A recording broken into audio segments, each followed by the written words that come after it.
வணக்கம். அரசாங்கத்தோட மொழிக் கொள்கைகளை பத்தி நம்ம நிறைய பேசியிருக்கோம். ஆனா ஒருவேளை அந்த கொள்கை ஒரு சமூகத்துக்கோ இல்ல பெற்றோருக்கு பிடிக்கலனா அவங்க என்ன செய்வாங்க?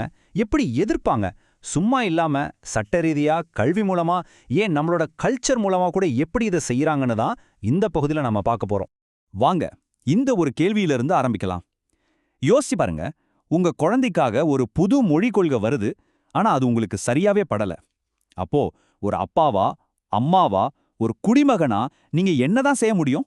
உங்க கையில என்னென்ன வழிகள் இருக்கு?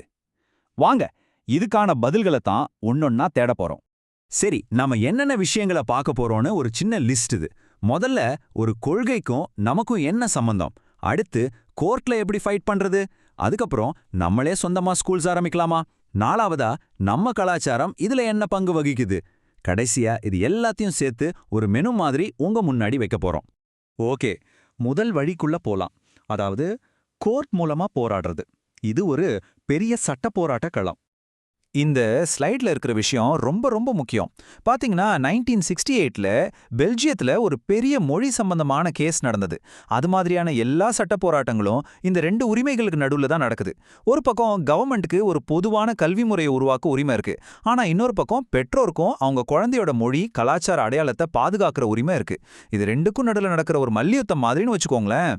சரி, மக்கள் அவங்க தரப்பு நியாயத்தை எடுத்து வைக்க என்னென்ன சட்ட ஆயுதங்களை யூஸ் பண்ணலாம்? சர்வதேச அளவுல பாத்தீங்கன்னா ஐரோப்பிய மனித உரிமைகள் சட்டம் ஒரு பெரிய பலம். நம்ம நாட்டுக்குள்ளேயே இந்திய அரசியலமைப்புல ஆர்டிகல் 2930 சிறுபான்மையினருக்காகவே இருக்கு. உலக அளவுல பழங்குடி மக்களோட உரிமைகளுக்கான ஐநா பிரகடனம்னு இப்படி பல வழிகள்ல அவங்க தங்களோட வாதத்தை வலுப்படுத்த முடியும்.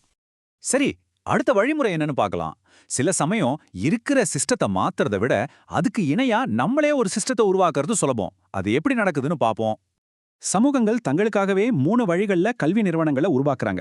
ஒன்னு, வெளிநாடுகள்ல வாழ நம்ம மக்கள் நடத்துற வீக்கெண்ட் ஸ்கூல்ஸ், உதாரணத்துக்கு யூகேல இருக்கிற தமிழ் பள்ளிகள். ரெண்டாவது, மதரசாக்கள், பாடசாலைகள், சர்ச் ஸ்கூல்ஸ் மாதிரி மத நிறுவனங்கள் மூலமா அரபு, சம்ஸ்கிருதம்னு மொழிகளை காப்பாத்துறது. மூணாவதா, ஹோம் ஸ்கூலிங். இதுல என்ன மொழியில சொல்லிக் கொடுக்கணும்னு முழு கண்ட்ரோலும் பெற்றோர்கிட்டயே இருக்கும். ஆனா இதுல ஒரு முக்கியமான எச்சரிக்கை இருக்கு. ஹோம் ஸ்கூலிங் மாதிரி உங்களுக்கு முழு கண்ட்ரோல் கிடைக்கிற வழியில ரிஸ்க்கும் அதிகம். எல்லா நாடுகளும் இதுக்கு சட்டப்பூர்வ அனுமதி கிடையாது. அதனால இந்த முடிவை எடுக்கிறதுக்கு முன்னாடி ஒரு நல்ல லாயர் கிட்ட பேசிட்டு பண்றதுதான் புத்திசாலித்தனம்.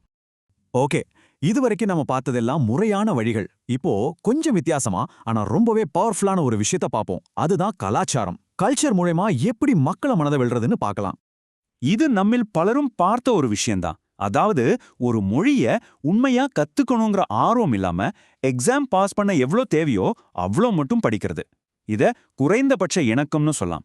இது ஒரு விதமான அமைதியான எதிர்ப்பு. இந்த வாக்கியம் உங்களுக்கு கண்டிப்பா ஞாபகம் இருக்கும் இல்லையா? நான் ஸ்கூல்ல அந்த மொழியை படிச்சேன், ஆனா இப்போ ஒண்ணுமே ஞாபகம் இல்ல. இது நம்ம அடிக்கடி கேட்கிற ஒரு டயலாக் தான். ஆனா இதுக்குள்ள ஒரு பெரிய அர்த்தம் ஒளிஞ்சிருக்கு. முன்னாடி நம்ம பார்த்த அந்த டயலாக் சும்மா ஒரு ஜோக் இல்ல. ஒரு கொள்கை அளவில பாத்தீங்கன்னா இது அந்த கொள்கையோட தோல்விக்கான ஒரு தீர்ப்பு.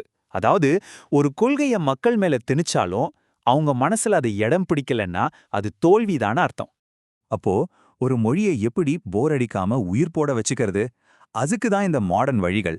யூடியூப் சேனல்கள், இண்டிபெண்டன்ட் ஃபிலிம்ஸ், வெப் சீரிஸ், பாட்காஸ்ட்கள், stand up comedy, Instagram reels, memes, ஏன் ராப் மியூசிக் வரைக்கும் எல்லாமே ஒரு மொழியை அடுத்த தலைமுறைக்கு ரொம்ப கூலாக்குது இல்லையா?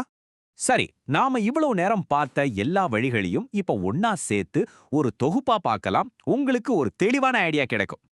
இந்த டேபிள் எல்லாத்தையும் அழகா சுருக்கி சொல்லுது பாருங்க.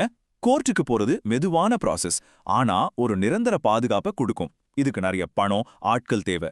சமூக பள்ளிகள் ஆரம்பிச்சா நேரடியா மொழியை கத்துக் கொடுக்கலாம். இதுக்கு அந்த சமூகத்துக்கிட்ட ஒரு அமைப்பு திறன் இருக்கணும். எதுவுமே பண்ணாம ஜஸ்ட் பாஸ் பண்றது கவர்மெண்ட் பிரஷர் அதிகமா இருக்கும்போது தனிநபர்கள் செய்யக்கூடியது.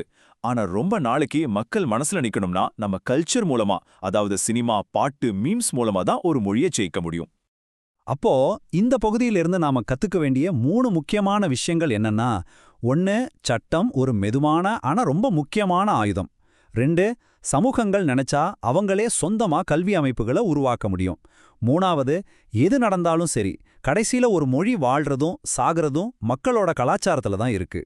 சரி, கடைசியா இந்த ஒரு கேள்வியோட முடிப்போம். யோசிச்சு பாருங்க, இன்னைக்கு ஏஐ மூலமா ஒரு செகண்ட்ல எந்த மொழியை வேணாலும் டிரான்ஸ்லேட் பண்ண முடியுது. இப்படிப்பட்ட காலத்துல ஸ்கூல்ஸ்ல ஒரு மொழியை கட்டாயமா படிக்க சொல்ற பழைய காலத்து கொள்கைகளுக்கு இன்னும் இடம் இருக்கா? இது ஒரு பெரிய விவாதம். நீங்க என்ன நினைக்கிறீங்க?